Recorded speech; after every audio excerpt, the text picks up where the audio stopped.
আমি রান্না করব লতি দিয়ে চিংড়ি মাছ। লতিগুলো কেটে ধুয়ে পরিষ্কার করে নিয়েছি, চিংড়ি মাছও কেটে নিয়েছি। এবার চিংড়ি মাছগুলো তেলে ভেজে নেব। কড়াই গরম হয়ে গেছে, এবারে এর মধ্যে আমি তেল দিয়ে দেবো। তেল গরম হয়ে গেছে, এবারে চিংড়ি মাছগুলো দিয়ে দেবো।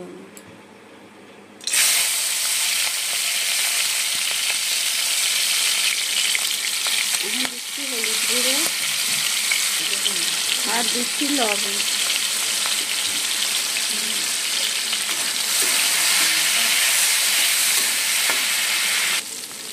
চিংড়ি মাছগুলো ভাজা হয়ে গেছে,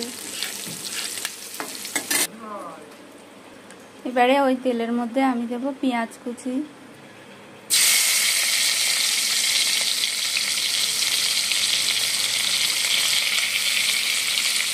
আর দিচ্ছি কাঁচা লঙ্কা কুচি।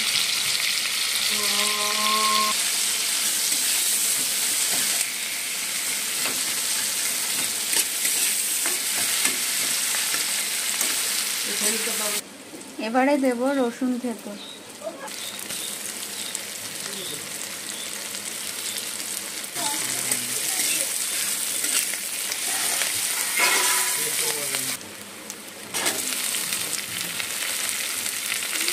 এখন দিয়ে দিচ্ছি লতিগুলো।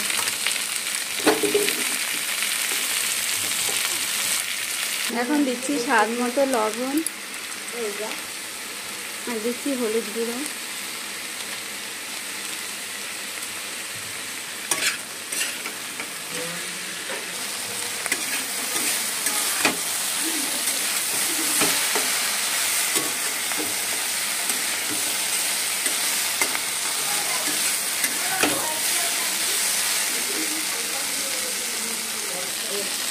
লতিটা ভাজা ভাজা হয়ে গেছে, এখন এর মধ্যে আমি কিছুটা জল দিয়ে দেবো সিদ্ধ করার জন্য।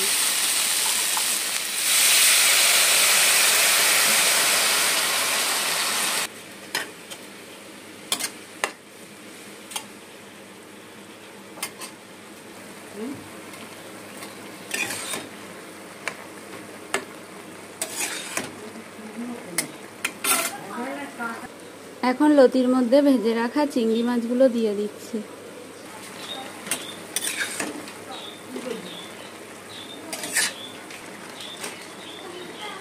এটা যেহেতু হাইব্রিড লতি, তাই একটু সিদ্ধ হতে সময় লাগবে। চিংড়ি মাছ লতি রান্না হয়ে গেছে, এখন এটা আমি নামিয়ে নেব।